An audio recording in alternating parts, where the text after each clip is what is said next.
Flor da terra de sol ao berço esplêndido dos guerreiros da tribo Cariri. Sou teu filho e ao teu calor cresci, amei, sonhei, vivi. Ao sopé da serra entre os canaviais, quem já te viu, ó, não te esqueces mais, para te exaltar, ó flor do Brasil. Hei de te cantar, meu crato gentil, ó coração do Ceará, contigo a nação te cantará. No teu céu ainda brilha a estrela fugida, que há 100 anos norteia o teu povinho. Crato amado, idolatrado, teu destino há de seguir. Grande e forte como o nosso verde mar, bendita sejas, ó terra de Alencar, para te exaltar, ó flor do Brasil. Hei de te cantar, meu crato gentil, ó coração do Ceará, contigo a nação te cantará.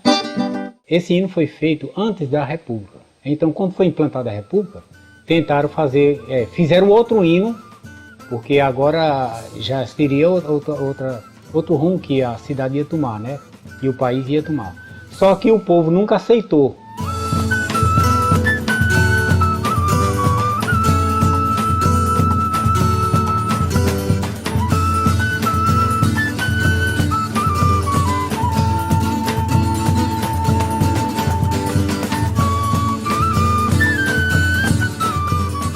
Foi aqui neste espaço, tendo como cenário a Igreja da Sé e o quadro da Matriz e a atual Praça da Sé, que em 1817, no dia 3 de maio, numa manhã de domingo, o subdiácono José Martiniano de Alencar proclamou a República Brasileira em terras cratenses.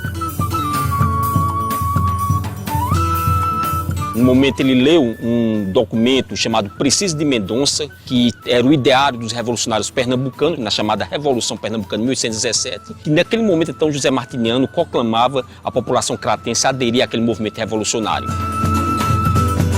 Ele contou com o apoio da sua mãe, a heroína Bárbara de Alencar, que é considerada hoje a primeira mulher republicana e presa política do país, o irmão de Zé Martiniano, Tristão Gonçalves, e mais algumas pessoas que eram representativas da política e da sociedade cratense. Em seguida, ele foi a esse espaço aqui ao lado, que era a antiga cadeia pública do Crato, que hoje funciona no Museu Histórico do Crato, para protagonizar 2 atos de grande importância. Eu queria levá-los então até lá para a gente pudesse então falar sobre isso.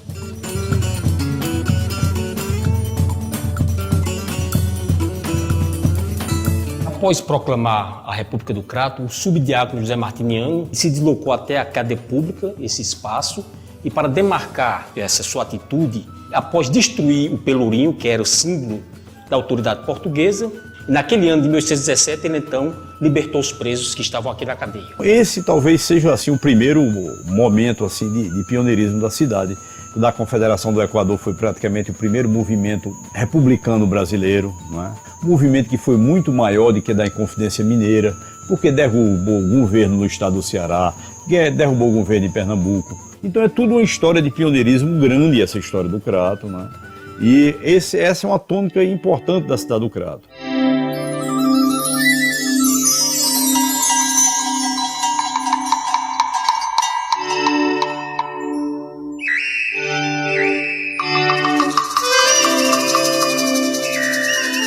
A região do Cariri tem esse nome por conta dos índios cariris, que os índios foram encontrados aqui na época. Era uma população numerosa de índios. Não eram 500 nem 1000, eram milhares de índios que habitavam esse Vale do Cariri e também aqui a região que hoje é o município do Crato.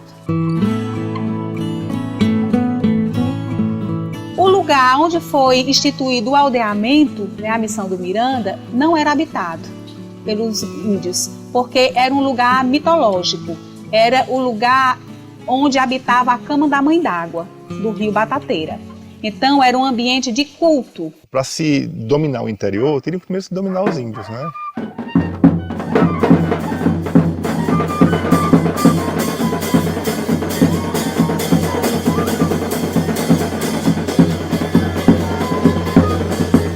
colonizador ele veio com a catequese justamente para colocar a cultura branca, a cultura colonizadora, no lugar, no ponto, vamos dizer assim, forte do mito do povo Cariri.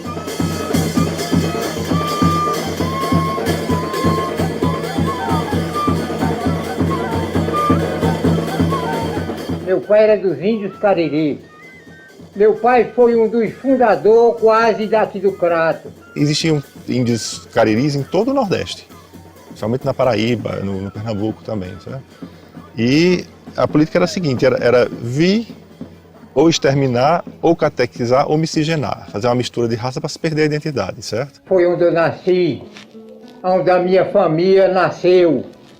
A minha raiz, tudo é filha do Crato, dessa serra maravilhosa. O sol doura o cume verde da chapada do Araripe, sonolenta a tarde cai, noite vem ninar o Cariri. O entorno aqui da região, ela é seca. Você vai lá ao lado do Pernambuco, já é Caatinga. Você vai perto do Piauí, também é Caatinga. Vai para o lado da Paraíba, também é sertão, né? Então, nos períodos de seca, isso aqui atraía as populações vizinhas para cá. Então, a água é um dos fatores que atrai as pessoas para cá.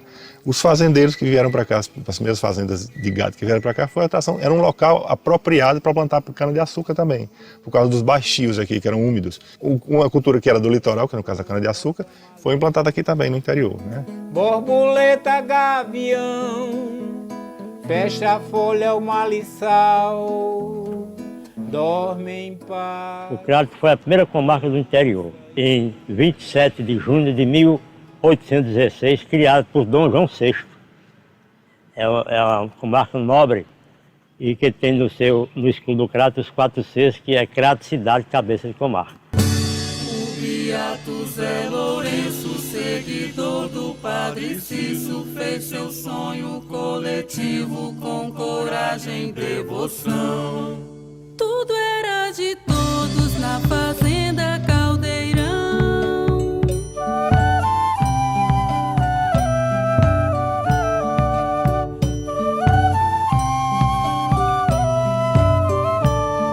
Não podemos falar do Crato, da história do Crato, sem falar do Caldeirão da Santa Cruz do Deserto. Um movimento coletivista que prosperou na década de 20, considerado uma primeira ecovila do Brasil, que o beato José Lourenço conseguiu reunir em torno dele mais de 1.500 pessoas.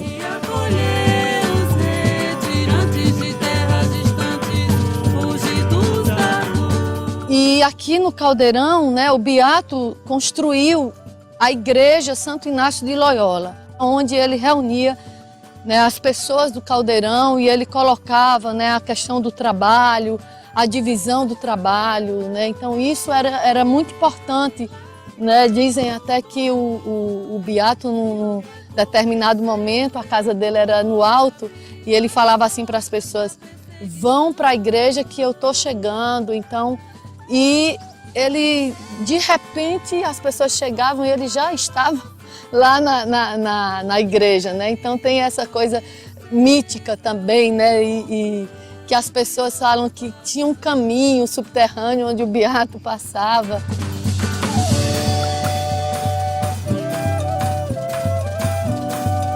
O beato passava para as pessoas do lugar essa energia, essa força de oração, trabalho e fé. Então, a partir dessa premissa, ele consegue, né, trazer uma fartura e uma diversidade de ações que existiam aqui nesse lugar. Educação, cultura, saúde, festa. Então as pessoas conviviam coletivamente nesse lugar que é importante para a sociedade contemporânea hoje.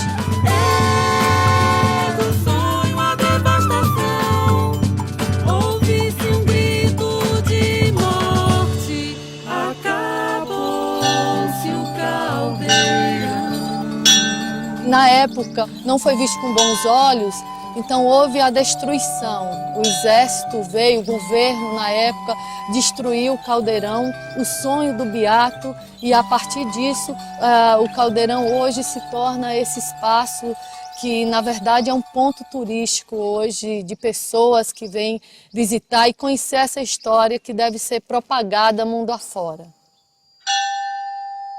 É a cidade do Crato que dá um santo ao Brasil, que é o Padre Cícero Romão.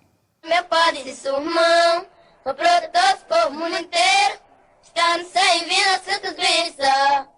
Esse bendito deixa para ser primeiro.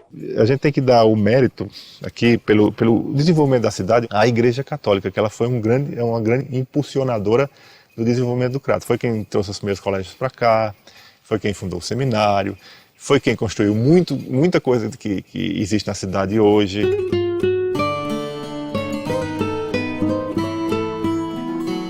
Pelo pioneirismo da educação, da cultura, a partir do Seminário São José do Crato, 1875, deu origem a toda essa rede educacional aqui do Crato.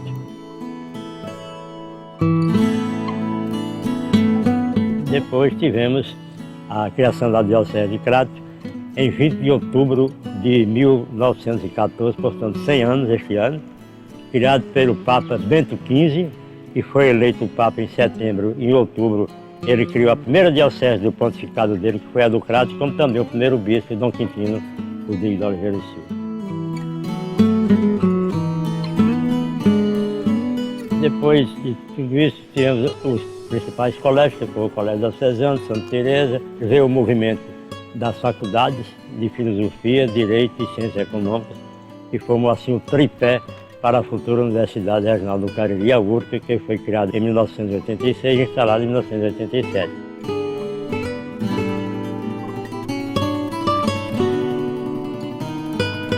O primeiro clube aqui que a gente tem notícia, clube social para a reunião das pessoas, para se divertir, é o Clube da Rapadura, que era um clube localizado na Rua Senador Pompeu, que hoje em dia não existe mais, o edifício foi destruído. Mas embaixo tinha um armazém de rapadura e em cima tinha um clube onde as pessoas se encontravam para dançar, para comemorar essas festas mais significativas durante o ano. E o Crato Tênis Clube, que é um clube mais tradicional assim, que a gente conhece na cidade, que foi fundado na década de 50, já é o clube da rapadura que foi transferido lá para o Pimenta, que era o bairro novo da época, né?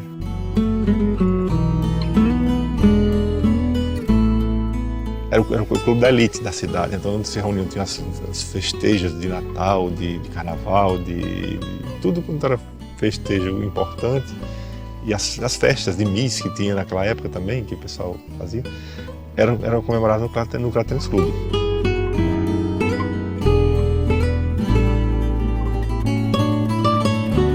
Tivemos praticamente uma das primeiras médicas do Brasil e a primeira médica do Nordeste formada em 1889, Amélia Benebian Perruzzi, o nome dela, que era cratense. Nós tivemos com grande satisfação esse grande filho ilustre aqui do Crato do Cariri, professor Antônio Martins Filho. Foi o pai das 5 universidades, a UVA, URCA, o S, também colaborou com a Unifor e a Universidade Federal do Ceará. A primeira usina geradora de energia elétrica, que era um gerador a diesel, chegou aqui em 1926, se eu não me engano. Tivemos um dos primeiros cinemas do Brasil, em 1911, aqui no Crato. 7 de julho de 1855, surgiu o primeiro jornal do interior aqui, que foi o Araripe, João Brejo dos Santos. Um dos primeiros movimentos de teatro do Ceará, chamada Sociedade Melpomenense de Teatro, foi aqui no Crato. Em 1917 foi inaugurado o primeiro serviço de alto-falante do interior, a Educadora Cratense, que deu origem às emissoras de rádio. A fotografia na família remonta ao meu avô, Júlio Saraiva Leão. E a minha mãe pede emprestado uma câmera portátil, porque até então as máquinas eram grandes, e ela começou a bater fotografias minhas e terminou se especializando em fotografia de criança. E aí ela inicia o ramo também da fotografia. A minha mãe, praticamente, ela descobriu essa técnica da fotografia colorida com tinta a óleo. Daí vieram outros tipos de fotografias. E o trabalho dela começou a ganhar novos horizontes. Então minha mãe tem fotografias na Alemanha, no Japão, nos Estados Unidos, na França, certo? E por aí espalhou mundo afora. Quer dizer, um passado glorioso, um passado pioneiro em toda a região do Cariri e todo o interior do Nordeste, né? Uma natureza ainda deslumbrante que precisa ser cuidada, esse grande capital ecológico, vamos assim dizer. E do outro lado nós temos também essa grande tradição cultural que é uma força indiscutível da cidade.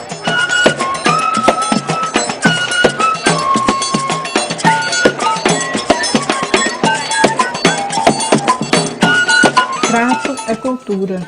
E eu acho que não há uma representação maior para nós que lidamos com a cultura popular do que o cordel. Desde a infância eu tenho esse contato com o cordel e tenho essa admiração pelo cordel. Eu lia muito cordel. Meus avós, meus pais são da zona rural e o cordel era uma necessidade porque era o meio de comunicação, era o contato do pessoal que morava no sítio com o mundo. É uma cultura enraizada no Nordeste que vem nos tempos remotos prestando um grande serviço ao povo nordestino, né? O verso, o romance reinava e foi o responsável até por muita gente aprender a ler, pelo amor que tinha por essa literatura, pela necessidade que tinha dela. O que nos alegra, ele hoje está aí vencendo esse impacto do avanço cultural, com internet, com televisão, com tanta coisa, que o cordel ainda está vivo, né, com o coração batendo bem firme. Nós temos a Academia dos Cordelistas do Crato, que eu posso lhe dizer que é a segunda maior representação do cordel no país. Há um crato pulsante em cada canto, há um canto fervente em cada crato, há o crato passado do retrato, há o crato presente do espanto, há o crato profano e o crato santo, há um crato de mel de um rio salgado, há o crato matuto e o letrado, tem o crato burguês do caviar, tem o crato do angu e do preá que só canta martelo agalopado. Tem até outro crato português, não bastasse esse crato tão diverso, descoberto na nau de tantos versos, de dois bardos com espírito genovês. Joseni e Adalberto com vocês fizeram um barquinho de papel, que singrou pelos mares do cordel, foi juntar Cariri e Alentejo, dois irmãos apartados num só beijo, tal se o mar refletisse a luz do céu. Essa é a grande força da cidade. As pessoas mais simples, que não são muito visíveis, mas que dão alma à cidade, como em toda alma, que são os nossos místicos, os nossos poetas, né? Os doidos da rua, né? Os loucos, os outros loucos, porque não só tem eles. É uma cidade da cultura, é uma cidade do sopé da Serra do Araripe, é uma cidade que transpira a arte e não independe de qualquer coisa. O Crato é isso. Além da proximidade que essa cidade funcionou gravitacionalmente, trazendo figuras como Luiz Gonzaga, que se considerava meio cratense, Patativa do Assaré, que era meio cratense também, né? Patativa era do nosso coração e tinha um vínculo muito forte com o Crato. E a Academia dos Cordelistas do Crato teve a oportunidade de visitá-lo, de conversar, de declamar para ele e dele afirmar numa das nossas visitas que o que era bom da vida era isso, que a gente estava fazendo, uma troca.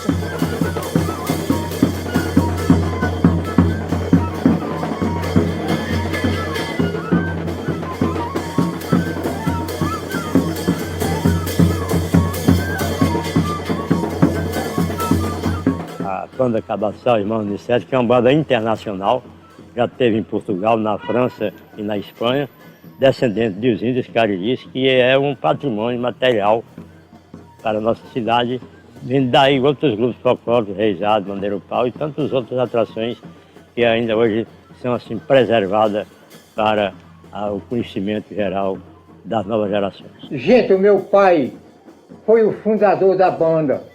Meu pai faleceu com 104 anos de idade deixou 6 filhos na banda. A banda renovou, os mais velhos, meus irmãos mais velhos já faleceram, mas ficou 2 da banda, eu e o Antônio, né? E a banda está continuando com o nosso sobrinho, já filho dos que já morreram. E a gente diz que enquanto existir os irmãos em 7, o folclore não se acaba no nosso crato, no nosso Brasil.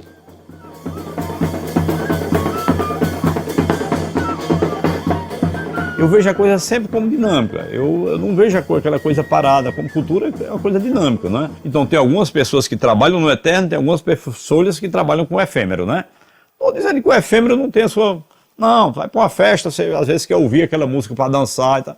É muito importante que ela vá para... Mas aí tem que trabalhar com o eterno também. Eu acho que algumas pessoas, como a Bidoral, por exemplo, fazem uma música eterna. Eu tenho certeza que daqui a 100 anos ninguém está ouvindo nada de forró, por exemplo, desse forró de banda, mas a Bidoral está vivo. Vi a calma das vacas pastando e a paz pelos lares. Era o céu, um lençol todo azul.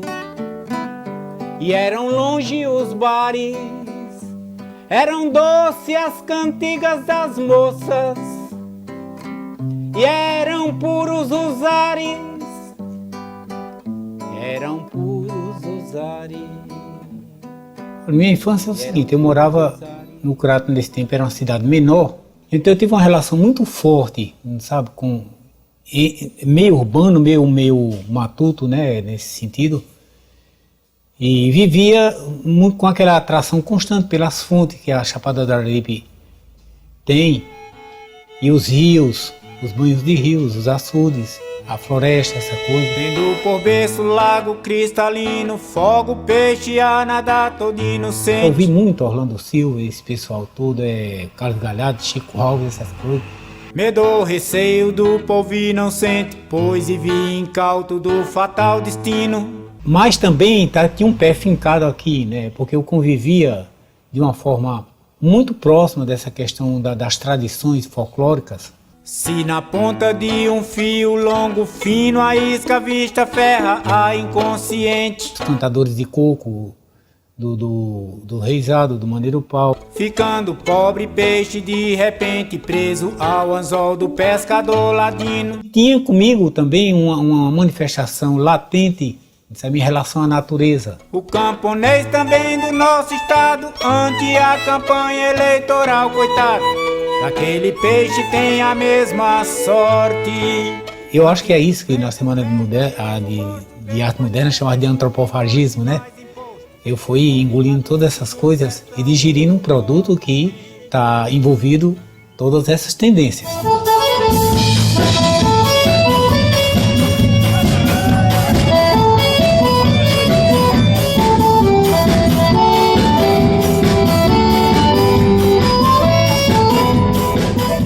A minha infância foi povoada dessa riqueza, né? Ir para as bagaceiras dos engenhos, para os adjuntos de colheita de algodão, a coisa do coco, né? Nas farinhadas. Eu acho que as renovações, a Feira do Crato sempre foi fantástica, assim, uma coisa rica culturalmente, com Cassimiro Coco, violeiro.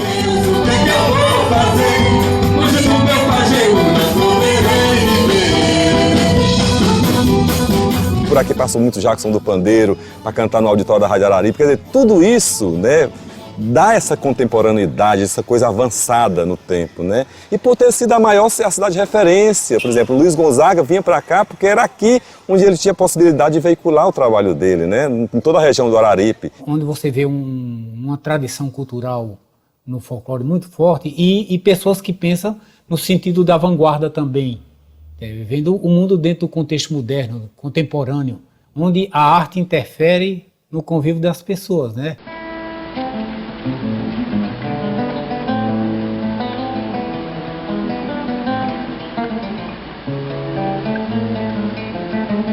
O Cariri, ele tem uma musicalidade própria. A música do Cariri é essa música, é uma música que flui do sentimento, né, da cidade, das propriedades que a cidade tem de ser diferenciada. Para cada sujeito tem o seu lugar especial aí, e onde a gente está, a gente tem que fazer desse lugar o especial.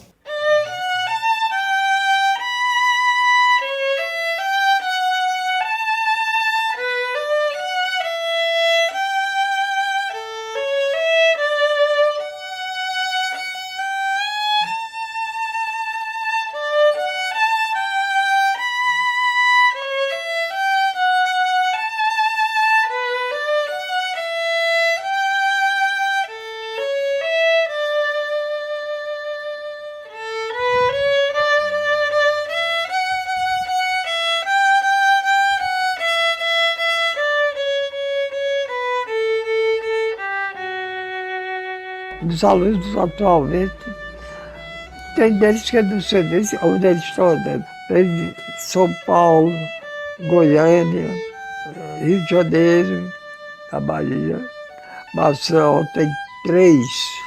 E aqui no Ceará está espalhado. Eu só venho saber quando eles chegam aqui, eu pergunto, onde é que vocês estão socados agora? Onde é que estão tocando?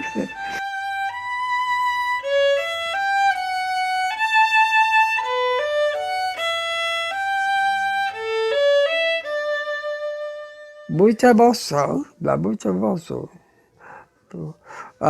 O menino toca de violino, a mãe e o piano, e o pai toca de violoncelo.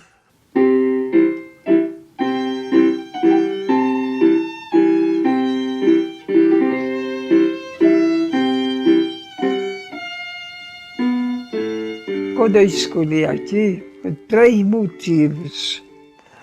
O clima, a água e a tranquilidade.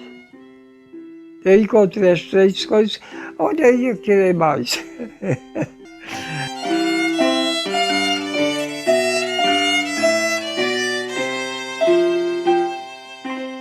Nós temos todas as manifestações muito claras aqui na cidade, né? Nós temos os seresteiros, nós temos o pessoal do hip hop, da modernidade, né? Temos a juventude aí revolucionando com as bandas de garagem, né? Tem o movimento de audiovisual, as artes plásticas aí tá aí também fluindo, né? Então eu acho que a cidade ela tem todas essas possibilidades e é isso que eu acho que é isso que nos fortifica, né? Enquanto nação Cariri.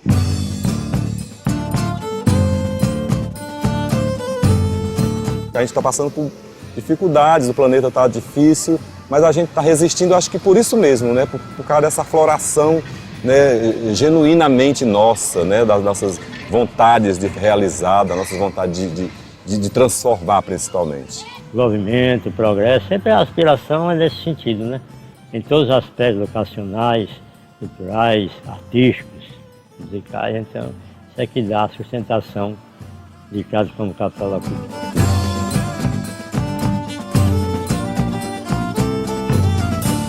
Pelo Índice de Desenvolvimento Humano, IDH, a gente vê que a cidade do Crato é a 3ª do estado do Ceará em IDH, quer dizer, em qualidade de vida, praticamente empatada com Sobral por causa de 1 milionésimo só, praticamente. Né? Enquanto que às vezes as outras cidades fulgurantes, que economicamente são mais fulgurantes, mas em termos de qualidade de vida não é isso tudo. Por quê? Porque o dinheiro às vezes está concentrado em 4, 5 pessoas. O dinheiro não é repartido por toda a população.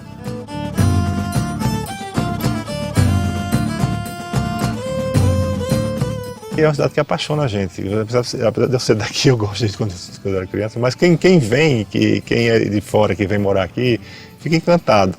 Gosta disso aqui, da região, da cidade. É uma cidade hospitaleira, é uma cidade que o povo é amigo. É uma cidade boa de se viver. Vou cantando a mulher rendeira, chachando com a cabroeira. Nossa cidade tem uma grande alma, né? Pode a gente achar que o corpo físico não está muito forte, um pouco debilitado, mas a alma da cidade é vultosa, muito importante. O amor que eu tenho por essa cidade, eu acho que tudo que diz respeito a ela é bonito. Eu não sei, chama o bairrismo, chamem o que for, mas é um amor que emociona, um amor. Eu tenho um orgulho muito grande de ter nascido nessa cidade.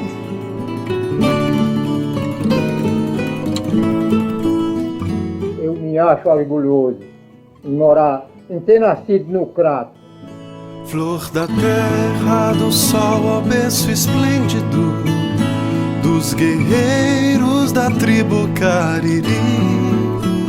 Sou teu filho e ao teu calor cresci, amei, sonhei, vivi.